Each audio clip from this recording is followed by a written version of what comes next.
So, exciting times, an exciting program this afternoon. We even have the bell to mark, because this is a historic moment, at least we feel that it is, and we all should feel really excited about this. I'm not yet sensing the whole excitement from the room, but maybe by the time we get to the drinks, we would do that. As this is a great day, it would be a great time to crack open a few bottles of champagne, well, bubbly actually, not champagne. But like I said, there's a drinks reception afterwards, and we want all of us to behave by the time we get to the drinks reception. We thought we'll skip it. But in case you want to take a look, there are 2 bottles on the front table, and they will be handed out tonight, well, this afternoon. So please be active, challenge, ask questions. We really need the feedback. We want the feedback. We want the feedback so badly that we want to see Lorenzo in need of the drink at 6:30 p.m. However, what we're here tonight to talk about this afternoon is the new reporting framework. I have Cecile with me up on the stage. We're both part of the Assessment Technical Committee, and we're here to talk about some of the objectives and then the whole process that has led into this reporting framework.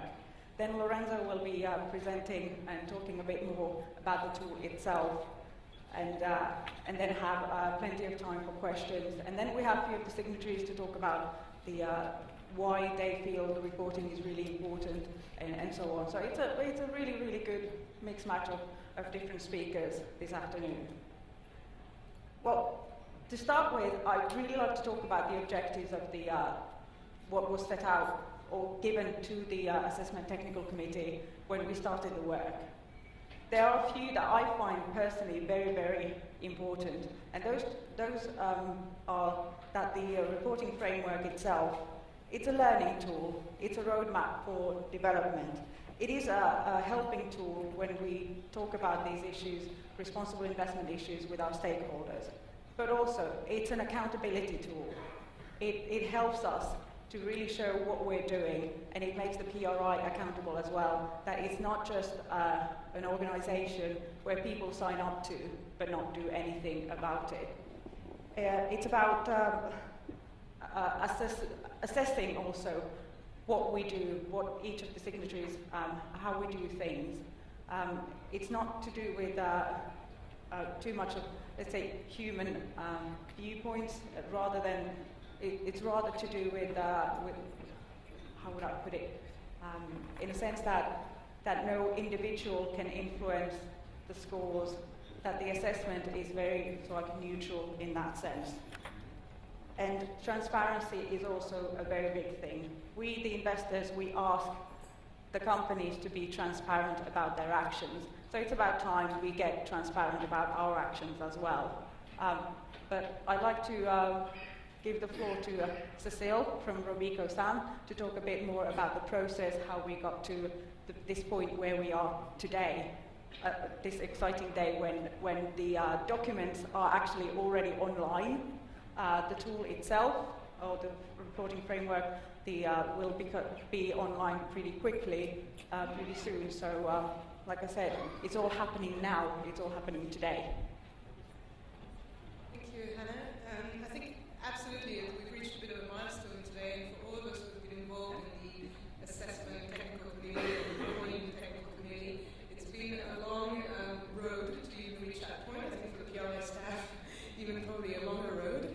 And what I want to stress here is that it's been a very extensive process of developing this new reporting framework. And we've put a lot of work into it. It's been very signatory driven. There's been a lot of opportunities for signatory to be engaged in different consultation phases of the process, and there has been a lot of active engagement from signatory. But really, the real work is going to start now, as we launch today, and as signatory, we're all going to have the challenge to complete this new reporting framework.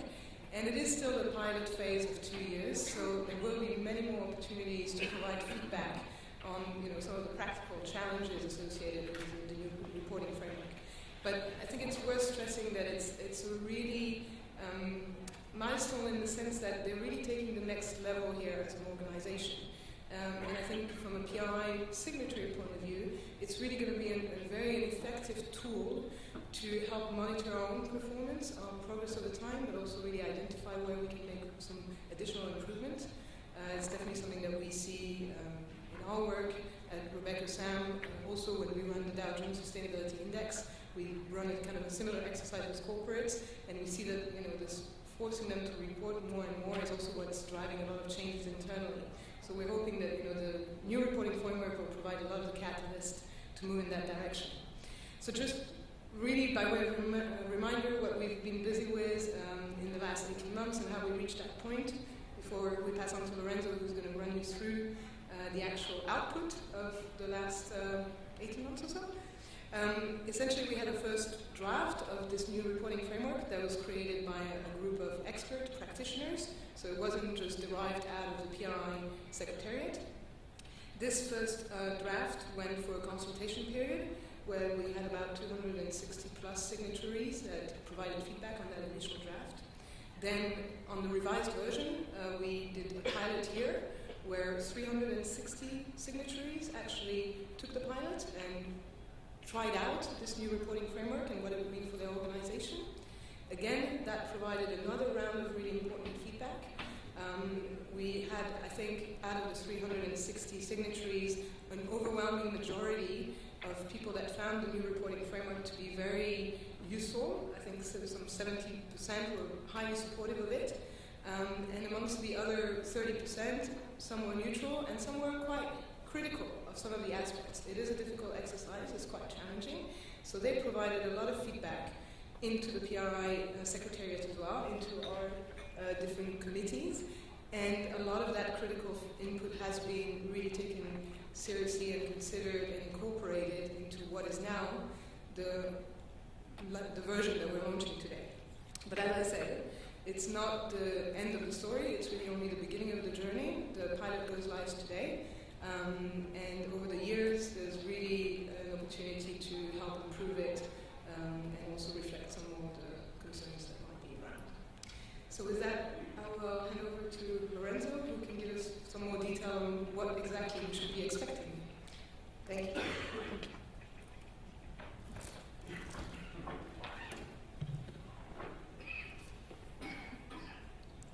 Great. Thanks, Anna, and thanks, Cecile, and thanks, everyone, to be here. Taken us quite a long time to get here, but we're very pleased at where we are, and we're also very pleased that so many of you are here to listen to where we got and what this is really about. The first thing I really wanted to just clarify, and I am going to use a couple of slides, is to kind of try to say what I believe you're here for, which is all of you have signed Principle 6 of the Principles for Responsible Investment, which is about reporting how you're implementing the principles. And you've all agreed when you signed up that part of your requirements is to actually report once in a year on how you're implementing the principles. Now, the other things you might be here for is 2 years ago, the Council, the PRI Council, has made a decision that as part of signatories requirements, and principally because of what Anna, you were saying, this sense of accountability for the PRI, that as part of the requirements of the signatories, starting from now, basically, will be required to disclose a subset of those indicators that they report. And that is happening, basically, starting from today, in the sense that we're starting to, well, we launched basically now, and the bell, I wasn't wrong, but I might be able to ring the bell in a second. We're launching now, and basically this will be live for 6 months. So this is, probably why you're all sitting here and wanting to listen to us. Now, well, before that, really, actually, one thing I was, when we landed yesterday in the morning, we got in pretty confused and tired, got into the hotel room, checked in, and then went to the elevator and I pressed the button. I pressed the button of the elevator and I realized that I had to reach all the way to around the 30th floor of my hotel, which is quite a way. And the elevator did a really simple ride up. It wasn't necessarily short, 30 levels are a lot, but it was a simple ride up. And then I got up, and in our hotel you have an amazing view of Table Mountain. Now, what I hope this session for you is a simple ride into the reporting framework. And when you get off, you actually get the view of what the reporting framework will do for the industry. So the simple ride up is really this. We would like to walk with you with the 3 steps that we think are about reporting. And doing these 3 steps might take some time, but they're pretty simple. And doing these 3 steps, you will complete your reporting framework. Now, what are they? Understanding what you're going to report against, then how you can go through the reporting and collect information and put them into the online tool. And then the third thing is really going into what, out of this process, the Secretariat provides to you. And in terms of the view of Table Mountain, we really think that what this is going to do is enable to strengthen the investment chain in responsible investment. And what we mean by that is that beneficiaries will be able to know and understand better how their asset owners are implementing the principles, how asset owners will be better, will have a better tool to understand how the investment managers are implementing the principles, and vice versa. There will be greater dialogue between investment managers and asset owners, and that even at the investment manager corporate level, there's a greater understanding of what investors are looking for. So really, this is the kind of ultimate goal of this. But let's jump into first so the agenda of today matches that. So the thing is to give you a quick overview of what the reporting and assessment process is, run into a couple of its detailed components, and then really open up to questions for you. So I will ask you, if you can, to kind of mind that I go through this once, and then we'll keep 15 minutes at the end of my presentation for questions. So what is the RNA? What is the reporting and assessment process? So the reporting and assessment process has a couple of components. The first thing is the reporting framework. So this is just to understand part of the shift that we did in terms of 2.5 years ago when we decided what this was about was we have to go and push a new disclosure requirements for signatories. So really we need to identify what, for example, the GRI does is a reporting framework, the set of indicators against which to report. So there was a shift in thinking. The PRI is not going to run a survey with questions any longer. The PRI is going to set a reporting framework with a set of indicators through which they can disclose their information to their stakeholders. So you will see that in all our documentation, there's no reference to survey, there's no reference to indicators. There's no reference to questions, they're indicators of reporting framework. The framework in itself could be used by outside people that want to just pick a couple of indicators and report against them. Now, the second step is for signatories is, well, we want to support our signatories and make life easier. So there's a lot of indicators out there to capture the industry, but there's only a set of those indicators that are going to be relevant to each one of you. And the online tool enables that you go in and by saying a couple of characteristics of who you are, you will only see what's important and what's relevant to you. So that's the second piece of the reporting framework. The third piece is the outputs. So by collecting the information, the PRI is able to provide a set of outputs that link back to what Anna, you were saying, as the objectives. So the first objective is transparency, and transparency has the transparency reports. So each one of you will be receiving a transparency report, and the public will be receiving it with the information that is publicly disclosed. Next to that, in the future, we're going to be also, in terms of transparency objective, collecting that same information in a more analytical tool that will be called the data query tool. But it's the same set of information. The next thing is the assessment reports. Now, these are confidential. They don't get published. They're given to the signatory individually, and they're really about helping signatories to understand where you are in the process for implementing the principles. So that's the kind of second output, which is signatory specific. The third output is instead an annual report that we write, which many of you might recall or reconnect, which is the story of the signatory base altogether. And again, these documents are to achieve the goals of transparency, accessibility of the industry, and accountability of the PRI.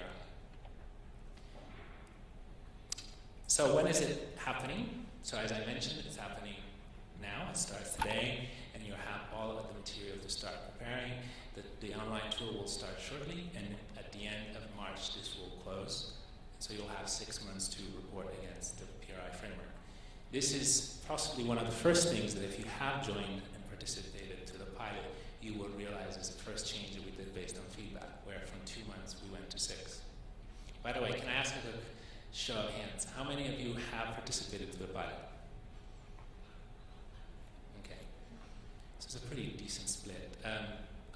So I'll try to highlight for you a little bit of the changes that have come from your input into the process. So in the 6 months, you will be able to submit, and when you submit, you will get your first output, which is the transparency reports. This is based only on your information, and therefore we can release it once we do a minimum internal checks of consistency for your reports. The second 2 outputs will only be able to create once everybody has finalized, because they're based on the entire signatory base. One is the entire signatory report on progress, and the second one is the assessment reports, which we'll have, and we'll get into that in a second, in the second part of the presentation. It will have a section that has to do with your own results in absolute, and then one section that is compared to peers. So because you have compared to peers, you need to wait for everyone to finish reporting. The other thing you might want to know is what you're reporting against, what period. So you're reporting against what period makes sense to you. Basically, it's live for 6 months, but you can report December to December, June to June, whatever makes sense for you. Obviously, we would encourage people that if they have a June end of period to start right away. If they have a December end of period, you might want to, when to finalize it all, you might want to wait for the beginning of the year when all the information is in. But there's still plenty of things you can start right now. Just one note, if you're a new signatory and you sign after May 24th, 2012, this is a voluntary opportunity for you. It's not a requirement. Why? Because there's always a grace period of 1 year of a cycle. So we want to make sure that every signatory is invited at least once to the system on a voluntary basis to be able to work on it and basically see how it works for them before the following year being able to actually run it live. So that's an option for whoever of you. We would encourage those that are in the voluntary period to jump in, use it as an opportunity to learn. If you do so in that year, you're not required to disclose any of the minimum disclosure requirements. Now, some of my colleagues here are from other teams, and the reporting and assessment is one of the services of the PRI. I think that's an important point because we really see this as part of the entire set of services that the PRI is offering. And we also try to think of what you're going to go through and where we can help you in that path. So what we envision is that at the beginning of a year or whenever you start thinking of what you want to do in a specific area of responsible investment, you would plan it, try to think of what your goals are, then you would say, I need to monitor that. Then I want to disclose how I'm going with that with my clients and with the public. And then I want to know how it went to decide what to do the next cycle. We would like to help you whenever you need that in each step of the process.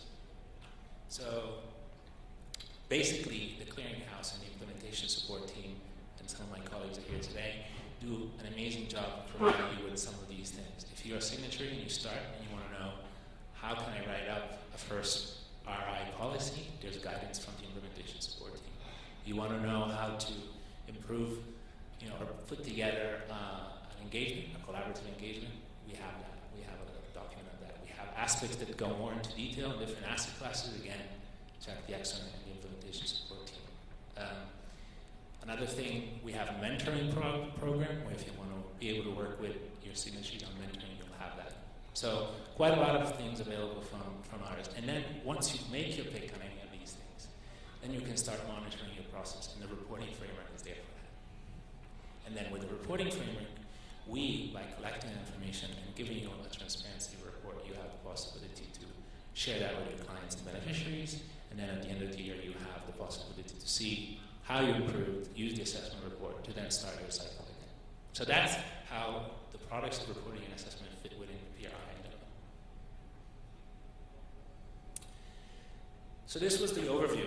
What I just went through is really the overview of the reporting and assessment process. Now I'd like to jump in quickly into each of the three main parts. So the reporting framework, the online tool, and the outputs. So the reporting framework, first thing about the reporting framework is we thought pretty hard about this. And this is probably the best way to think of what we thought. You guys are a diverse bunch. You really are. And like there's the animal kingdom, and you need to figure out how to address them all. We need to say, how can we get the industry to speak one language, or standard language that can help communicate, but at the same time respect small, big, direct, indirect investors. So what we've come up with is pretty much a module-based reporting framework. This module-based reporting framework starts with 2 modules that are the same for all of you, or most of you. There's a couple of exceptions, but most of you will go through O, which is about who you are, and OA, which is about the main high-level policy and governance and other corporate aspects you have on an overarching approach in your own organization. And then the rest is relevant, it's what's relevant to your organization. What do we mean by that? Well, first of all, what was important and increasingly important in the discussion we had with investors was that, yes, the asset owner investment were important, investment manager differentiation was important, and we still have that. But also, you might have asset owners that are direct investors, that are not using investment managers. And the other way around, you might still have investment managers that for certain activities, they are indirect investors. So the big split, really, of the frameworks is who's directly working with the underlying assets, is instead working with managers. And different reporting is being done on that. On the direct, we really asked to report on what are you doing with the investees, and why instead with the indirect is really about reporting what is your selection, appointment, and monitoring process with your external managers. So that's the first split in the relevant part. The second split is really about asset classes. So if you had done the survey in the past, you would have known that there was some differentiation, but it was really very focused on listed equities, and there wasn't a lot of differentiation of what happens across the asset classes. This now is quite different, and you have different modules for different asset classes. Another thing that I'd like to highlight here is, again, for those that did the pilot, a few of the changes. So the first thing is that we tried to simplify what asset owners were reporting because the original thing was to say, let's capture what they're doing in selection, monitoring, and appointment, but then ask them to also report a bunch of examples of what their managers were doing. The pilot feedback said that's extra work. You're basically getting everybody to report twice. It's only for PRI purposes. Focus on the first part. So one of the 2 modules on the indirect is gone. The second thing was, we did get a lot of sense that there was excessive reporting, and people felt there was a lot of reporting burden, and I will cover how we address this. But one of the ways we did this is we changed the threshold. So each of these modules now does not have a 5% threshold of your assets, but a 10% threshold. What does that mean? It means that if the area of coverage of a specific module is less than 10% of your aggregate, your entire AUM, you can report on it, but you're not required to report on it. Another thing was on content. There were certain areas that it was felt that the PRI needs to work more on improving and understanding where good practice is. And so 2 of these modules, and fixed income is one, and infrastructure is the other, are completely voluntary because we're still working on them, and so we want your input on this. And this is the sort of thing that Anna was mentioning as well. What's in there? What's in each of those modules? So in each of those modules, there's a pretty typical set of information. So we usually start from asking you a couple of things about what kind of activities you're doing in a specific area. So for example, in listed equity, we might ask you if you're doing more active or passive. The second part is more working on things that have to do with pre-investment or principal one incorporation. So we would look at more on those areas of activities related to the investment decision-making process. The next one over is the post-investment. So what are you doing more as an active owner? These are all policies, processes, aspects. Then we go into what is usually an output and outcome section. And then we finalize with a section on communication, which really is about how do you report your activities with clients, beneficiaries, and or to the public?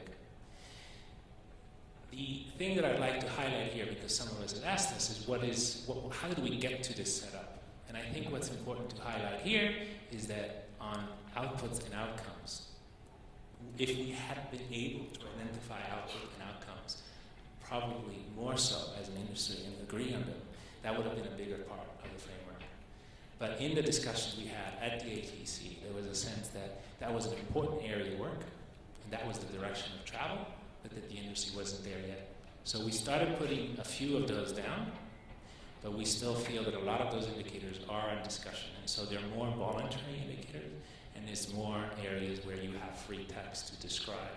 So 2 or 3 years down the line, when there's a sense that the framework has had enough time where it stays consistent, and so that people have had an understanding of the progress, we might want to revisit those indicators based on the feedback and look at what, therefore, the outputs and outcomes can be measured. And just to give you a sense, today, those sections account for approximately 10 to 15% of the existing indicators. What are the other splits? Just quickly, most of the indicators are closed-ended, so because we were wanting to have a sense of how to create a standard for the industry, we wanted to be able to start having a common language. So wherever possible, we tried to get closed-ended indicators. There is a few that we felt instead the opposite, that there just was not sufficient area of consensus, so they're only open-ended. And there's a group of mixed indicators that allow to certain things to basically speak to each other, open-ended and closed-ended. To be quite honest, it's 100% free text or open-ended possibility, because every indicator has at the bottom the possibility to say additional information. And there you can either inform or provide better contextualization of your answers, or you might even say, this indicator doesn't really fit for my organization, and you can explain your stakeholders why. The next split is the split between mandatory and voluntary. A couple of quick things here in terms of the pilot. The information is for around 45% mandatory, 45% voluntary to report. There's a new category from the pilot, which is pretty much driven by your feedback. So there was a sense that there was some information that we were capturing to contextualize your answers, or to provide you through gateways that would then enable the tailoring of your framework. That information for some of signatories felt that it was commercial in nature and it should stay confidential. So we added a category which is mandatory to report, so we can actually take you through your sections, but you can choose not to disclose against it. This is just, and I'm not going to split in these numbers, but just to tell you, from the pilot, we've dropped indicators in every single category, both the reporting, both the overall mandatory, voluntary by quite a lot, probably more on the voluntary section, but even on the mandatory piece, we've dropped indicators across. And this is just for an example of the options you will have if you're uncomfortable with certain indicators, the more non-responsible investment indicators. So for example, you probably would, all the ones that did the pilot will remember this one, because it's usually one of the scariest, which is to provide the asset mix. So when you had to provide the asset mix, there were some people that felt, it's great, I can tell the world what my asset mix is, and they wanted to put the exact percentage. You still can. But if you're like, oh my God, I really don't want to do that, that's not it's not something I want to do, it's not information I want to provide to the market, you can choose to provide it in ranges, and we can calculate those ranges for you, or you can just basically disclose your asset composition in whatever may you currently do and upload it into the tool, and we will include it in your report. The other feedback from the pilot was that there was a sense of why are we out there asking us for this information. Every indicator now will be clearly explained why an indicator is asked, what is the purpose of that indicator. Just to give you a sense, the split overall is that 87% of the indicators are about content, while there's around 13% that still cover gateway and peering. Within the content, everything is about disclosure, but some indicators are also going to be assessed, and they're part of the assessment methodology piloting that we're doing this year. That was the reporting framework. Now, the second quick thing is the tool that will help you get through this. This will be launched shortly, as we mentioned, and everyone will get an email with their code to be able to enter and register. But just one thing that, to give you an example of what happened to me when I landed, and continuing to my landing experience in South Africa. My last name is Sa. Now when I landed, I was like, look, they got a lounge for me. Well, it turned out it wasn't that tailored. But this online tool is tailored, and it's tailored for a number of reasons. First of all, you will be able to get, once you answer your question, only the modules in the tool that are relevant for you. Within those modules, you'll only get the indicators that are relevant for you. Within the options of getting in, you will be able to choose if you want to see only the mandatory indicators, or if you want to see the mandatory and voluntary.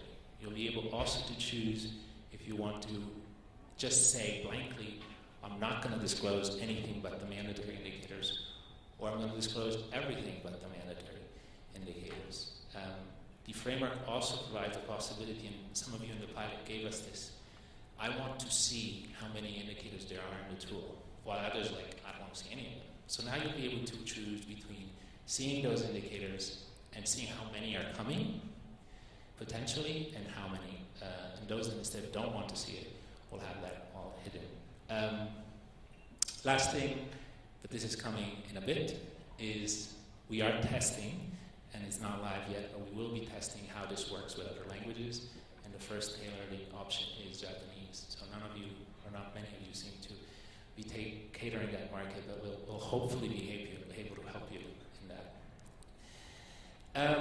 So this is just to give you a screenshot of what it would look like. As I said, you will be able to see keys, which illustrate which are the gateway indicators that are important for you to finalize before knowing how much you have to report versus not. And the lock is information that has not been unlocked for you because either it's not relevant or because you haven't answered the gateway indicators. There's a data collection form that is available on the tool. Basically, it's the Word format of the modules where you can pass around, cut and paste things that you don't think is relevant and ask your colleagues to help you. So it's about trying to design something that hopefully will help you basically exchange information in the tool, maybe with your colleagues. You will have to then still use that information at enter and online, but it's a step in the direction of something we can hopefully develop even further in the future. This is the example of an actual indicator.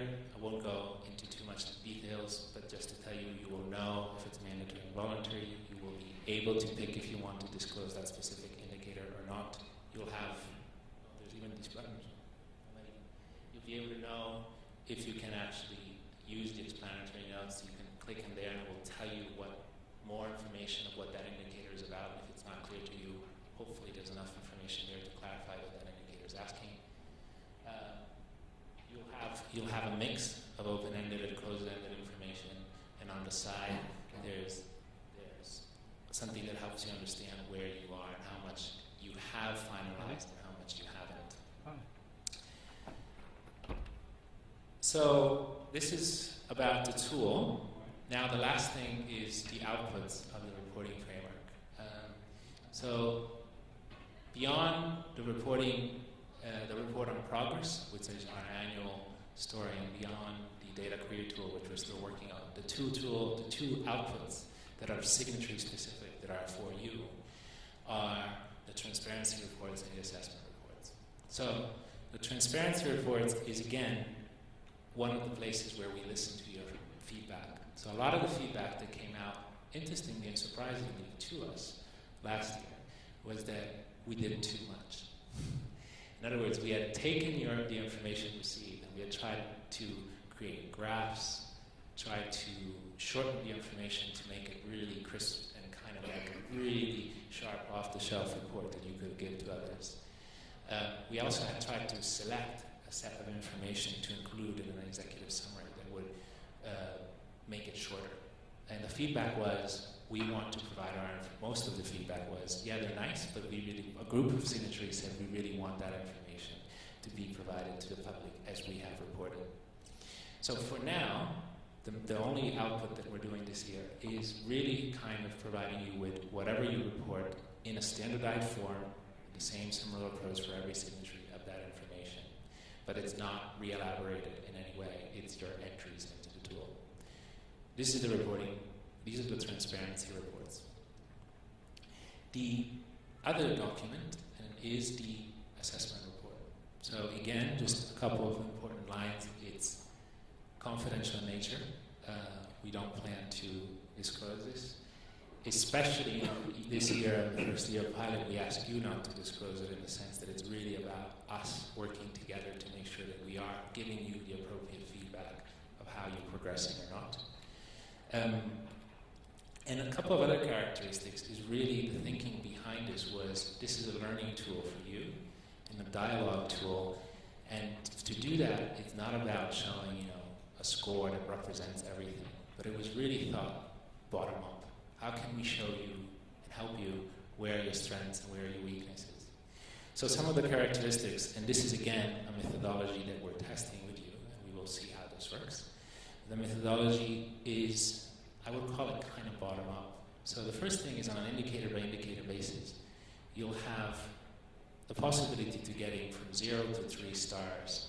And for each of those areas of work, you'll be able to know on an absolute basis, based on the discussions we've had on the Assessment Technical Committee, where you fall in a specific area of work.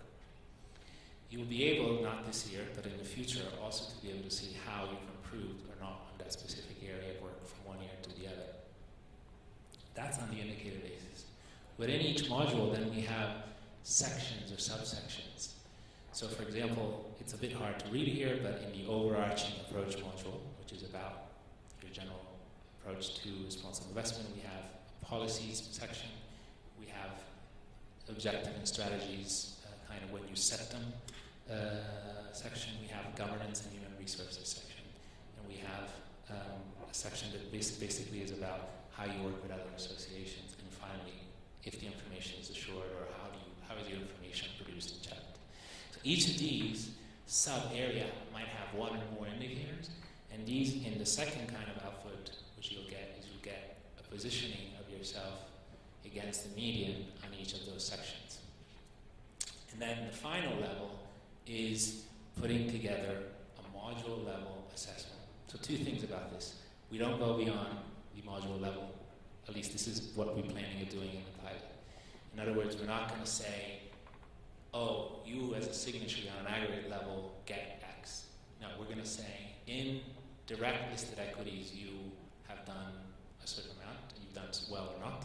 In fixed income, you might have done differently.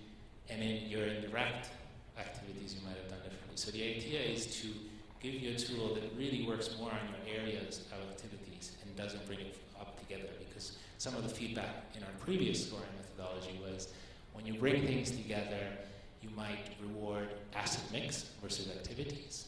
So focus on helping us understanding the area of works.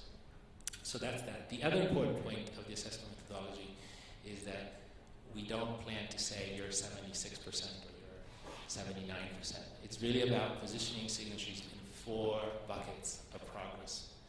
And we're beginning in signatories that might be in level D, and they might be in D for a few years, and then up all the way to level A. So and within that, one of the things that we're also trying to do is to say you have a set of core indicators that are the ones that we will score individually, all signatories based on.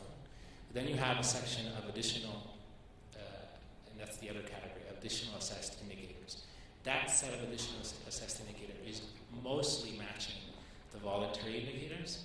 So the idea behind that is really, look, you have your own way of being a good responsible investment. So beyond a core set of what the ATC has agreed as being good practice, the rest is still being developed in the industry. So you will be able to achieve your level by picking different paths of the voluntary indicators. So this is an example of that, really simple. You have 12 indicators in a module, 10 are the only ones assessed because 2 of them, whatever you do, are dropped, and you will keep only the better ones is part of the scoring methodology. Summary. So hopefully this was clear in terms of the basics. It really is the basics, and there's a lot of material, and I'll talk about that in a second. But the reporting and assessment process has a reporting framework, indicators, and not questions, and it's module-based. It's got an online tool, which we hope will make your life easier, and will get you through what is relevant to you. And then you have a set of outputs, of which 2 are specifically dedicated for you. And one is the transparency document, which will include all the mandatory to disclose indicators and any voluntary indicator that you choose to disclose. And then it will have the assessment report, which is confidential, and that you can provide feedback to us once we're closed on how you think that is. So this is a summary. In terms of where does this leave us? Well, I think this is a journey, and it's a journey that I think the industry is doing beyond just reporting. I think a lot of what responsible investment is still being defined. That was very clear in the discussions of what do we actually pick as the right indicator. So I think we've done really, by bringing in so much of your input, you've done an amazing job of taking this where it is today. So that's the one thing. I also think you'll realize that as you do this, there might be certain things that don't perfectly fit what you're doing. I think, again, think about it as a journey. Try to describe why it doesn't. That will make the journey, you'll be part of that journey. I'm sure you have lots of questions. So you'll have time now to answer them, but I want to tell you that there's more opportunities in the conference. First of all, there's a PRI stand, and at the PRI stand, except for the general plenary, there'll always be an RNA person there. So please come and ask us any questions. We'll also have the possibility for those of you that want more time with us to actually sign up and book one-on-one session. And I think, Alex, you might actually be able to do this at the end of the session. So Alex, in a second, will show his face and make sure you know who to go back to book them. The third thing is we are planning Wednesday to actually have a different session on reporting and assessment. So basically, Cecilia has agreed to play a role play where she's basically going to try to report live with you listening and see what sort of issues you face. So I think it'd be very intriguing, and you might actually want to add to the question she had for me your own. The information will be more or less what we covered here, but I think in a way that might be more interactive and more detailed, because we'll try to skip the general presentation and go live into an actual case. Couple of other things. If you don't get time, we haven't given you opportunities here to speak to us, you'll have plenty of time to call us. We have a hotline, which is basically going to be live throughout the entire 6 months. Pretty nice, so you can give us a call whenever you like. Email is also another case, especially for those of you that might be in time zones that not work. You can just dot us a line, and then we can organize a time for a call, either early for us or late for us, so we can actually capture that. Read the material. You will have we'll have all the links in the newsletter shortly. A lot of material is there. It's very useful. So most of the information is there, including an FAQ that I think will cover. It's been designed based on your questions, so I think we'll cover most of what you have. We're planning a lot of workshops in country or webinars throughout the 6 months. So please do try to join in. If you miss it, there's lots of recordings already available now of what all this is about, and this session is going to be available as well. So I just want to thank everyone before I actually open up and get back to you for questions, because I was thinking about this process again, and first of all, the council and the board have been very challenging to us in terms of thinking of how this has to happen, and to be quite honest, that couldn't have happened without them. They've been impressively inspirational, and so that's the first really source of thanks. The second group is the group that Anna and Cecilia have been on. The ATC and the RTC have spent so many days in our offices without windows trying to figure out how to describe a specific area of responsible investment. So I want to thank them again. I want to thank the colleagues of the PRI, the different, the clearinghouse, the implementation support networks, signature relations, really the entire staff of the PRI, because they've been backing this where really incredible.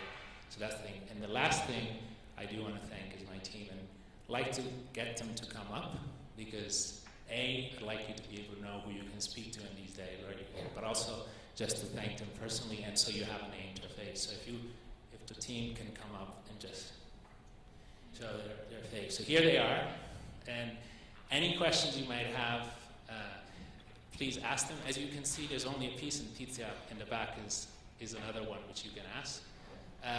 There's 3 of the people that are not here, and I just want to thank them because they're not here because they have to figure out and make sure that you get the online tool working, and so they're working really hard on getting that for you.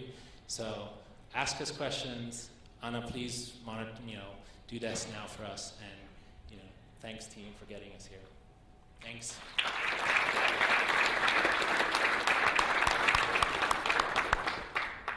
Right.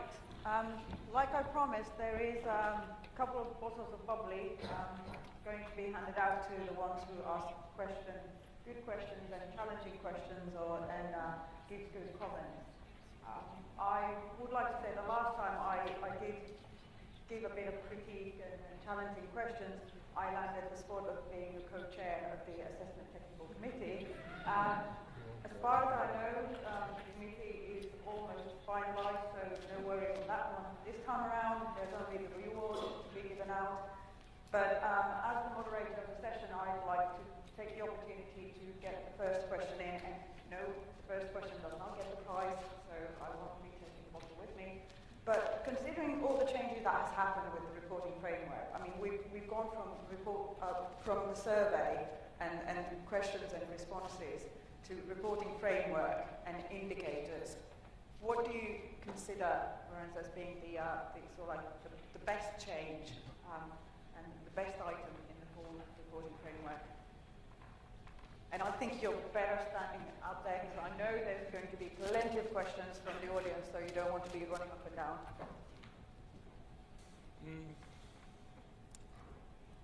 I think, does this work? Yeah. I think probably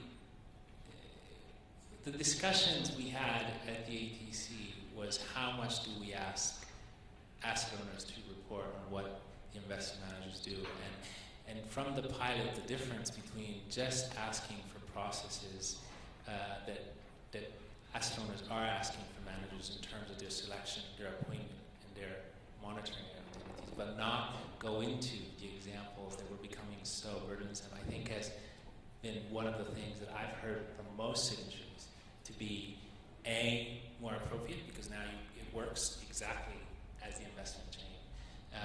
And then secondly, it really cuts down on this issue about the time on reporting. So in a way, I feel it's not only reduced work, but it's been more efficient for the goal.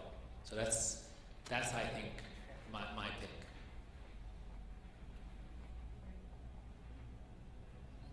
Back online? Yay! So now, questions. Hands up. We've got a microphone. So there, we've got a couple of questions. Great.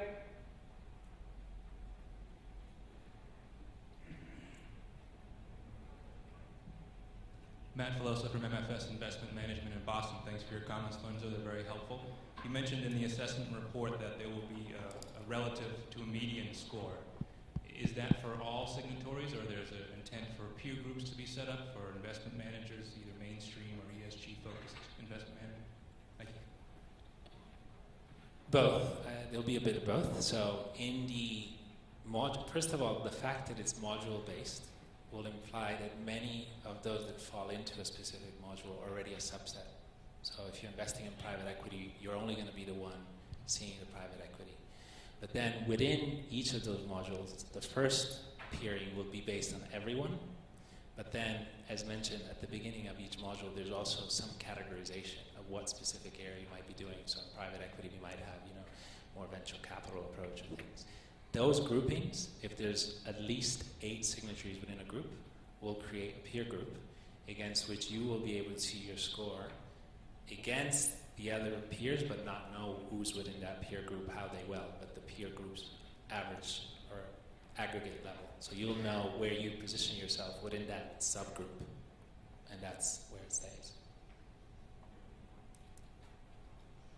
There was another question just behind. Hi, Lorenzo. Just for the benefit of the South African signatories, are you able to share the work that you've been doing with the CRISA committee as far as the reporting framework? Yes, and part of this might be added maybe from some of you that are coming up later. But what we've done with CRISA was we had a couple of different steps. We started by basically putting down, when we did the framework, we took and looked at CRISA's principles and the principles of PRI and started to look at where certain things were not exactly covering. I mean, I think in the CRISA, the good example is that there's a clear aspect that is not in the principles of the PRI about conflict of interest. So we said, okay, we want to be able to provide a platform for CRISA to be able to report. So we thought of where does that fit in the PRI framework. It's still in the nature of what the PRI is about. It's not an explicit an explicit principle. So we've added into the organizational overview a specific section that you can describe that. So the first step was really to ensure that there was a place for the PRI framework to speak to the CRISA's principles. And we try to do this within limit with every other framework on reporting so that the PRI can be a place where, with flexibility, other frameworks can refer to. So that was the first thing. The second thing is we actually came here last year and spent quite some time with different members of the CRISA group to think of how to make that work. And we've come down to there's a paper that actually has been disclosed that the reporting framework can be a reference to CRISA. So it's actually directly referenced as one of the ways through which the CRISA can be implemented in terms of disclosure. Excellent. Before you ask the question, congratulations. That's the third question of tonight, and I can proudly go and give the old man's sparkle bottle. No reference to anyone in this room, but congratulations, and this is to show that it pays to be active. Please bring on the questions. We've got another bottle coming. Well, you might change your mind in a minute. But thank you very much, and if anyone would like to help me have this. Alison Schneider, AIMCO, Alberta Investment Management Corporation. Just a quick question on the reporting requirements at 10% assets under management. In talking with our other people in my firm, we would like to continue to report at lower levels. But I'm wondering now, so for example, say we're reporting on venture capital, and venture capital is much less than 10% of assets under management. That's now going to get reported on, and maybe we're not doing a whole lot in venture capital. Maybe we're doing some pretty cool things, but maybe compared to, I don't know, some of the other people in this room, in your organizations, maybe it's not going to look that good comparatively. Do we risk losing points by reporting on a wider set of our assets under management than we would if we were just, see what I'm saying? Or if we were just reporting on what we're 10% and above, where we have maybe the responsible investment platform more firmly together. And I have another question too. Yeah. So you said you have a second one? Yeah, I have a second one. The second one is one of the objectives of the new reporting framework to identify best practices and then sort of help push us all along, because it's kind of hard. We keep talking about best practices, but how do we identify what a best practice is? I might think that what I'm doing is best practice, and you think what you're doing is best practice. Well, so I'm just wondering if you're looking at that as well as a potential objective. Yeah, so on the first point, you will be, on the methodology we're testing now, basically you will be peered with whoever actually is doing that specific module. So for example, say private equity, you will be peered with everyone that's doing private equity, independently of then the different strategies they may be doing and the weight of those strategies. But then you'll have a subgroup, if there's again this minimum of 8, where you'll be able to see how you're doing with those that are primarily venture capital. So it's not that a minority of your activity will harm you or not. It's really what is your main activity in that specific module. If you decide not to report on that module because it's less than 10%, you don't get scored. you don't get it, and since there's no further aggregation, it doesn't harm you. So that's on the first point. On the objectives for us have been 3, as I mentioned, which is the accountability of the initiative, the transparency aspect, and the possibility to be able to assess the framework based on a set of indicators. These 3 goals include the aim of trying to find a sense of what is good practice and responsible investment. And while I don't think, and if that's right, is there 100% agreement? The answer is no. I think what we have tried with 2 rounds of consultation with over 1,000 inputs and a significant amount of signatures participate is to come to agree on what is mostly agreed as good practice and allow those that might find different alternatives to be able to still report that. Yeah, go ahead. Mike Clark, Russell Investments.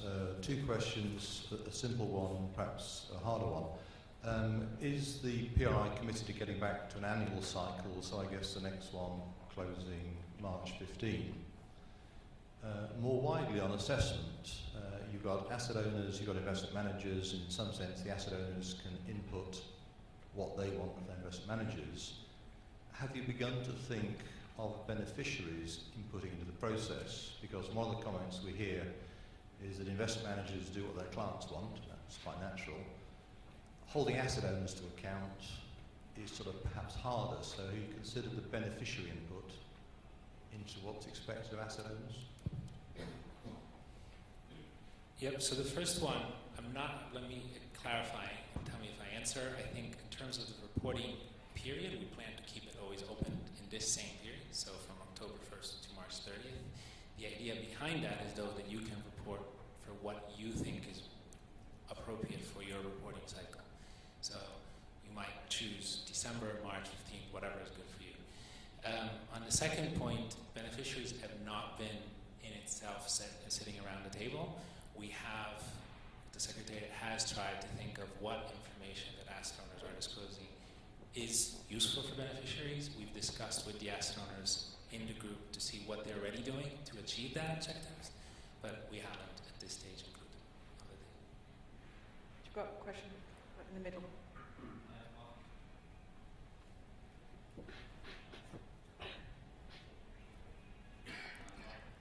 On sustainable returns and financial and platinum. I just want to ask you, in the respondent of your survey, is it in one individual, or will it be a number of respondents from, for example, an asset owner or pension fund or retirement fund? One of the ways I ask that is that yes, you might have a technical person answering, but does that really reflect the understanding of the collective of board of trustees, etc., and are they actually understanding what they're answering or being asked to answer? I really would like to suggest that more than one person responds on behalf of the asset owner to give a true reflection of actual understanding and following through of in terms of what you're trying to measure, because a technical person can give you all the fancy answers, but that doesn't reflect what actually is going on in the room in terms of understanding all the issues. So what we've tried to do for now to cover that is an organization signs off as an organization. So yes, there is a person that is our responsible reporting and assessment contact, but that person is basically named by the organization, and it's named basically by the organization from the primary contact that's signed to the PRI. That's the first response. The second thing, though, is that part of the pilot feedback has been we need to make sure that when an organization signs up, there's enough comfort that the information provided has been internally supported as a group, as a signature itself. And so that was not an indicator that we had in the pilot, but it's something that given the feedback we received, we included. So now, in the part of the overarching approach section, we have an indicator that says who within your organization has looked at the information and says that it's actually accurate and it actually represents who we are. It's a voluntary indicator for now, so you should choose not to report on it, but it gets disclosed as someone likes, and we think that that will encourage more having the full organization behind that. That indicator also tries to promote another step, which is if which is basically, should this information be assured by a third party? And so you can also report in that indicator if any of the information has been assured by the third party. And that's something that a few investors have started to do.